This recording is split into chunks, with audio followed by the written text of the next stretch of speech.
Hello guys, this is for today's video. Pumunta ako niyan ng dental kaya lang walang doktor. Ang aga ko pa naman na pumunta niyan at magpapasta sana ako.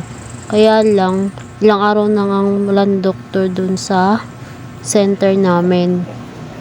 Magpapabunot nga ako niyan ng ipin kasi ilang araw na sumasakit yung ipin ko.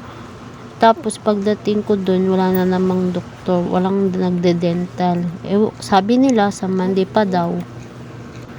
Kaya pumunta na lang ako dyan sa kampo para mamili ng palamig ko at magtitinda na lang ako. Kahit masakit yung ipin ko, inuman ko na lang ng gamot. Inalam ko na lang yung daanan kung saan papunta yon at nagtanong-tanong na lang ako kasi hindi ko alam kung saan papunta yun kasi galing ako doon nga ni Kasha. Medyo malayo din pala yung mga nilakad ko kasi madaming pasikot-sikot. Bawas timbang at pag-exercise na rin yung ginagawa kong paglalakad para kahit papano ay nababawasan naman yung timbang ko.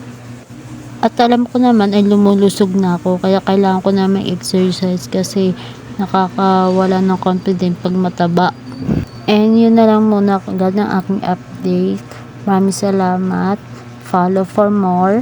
Thank you.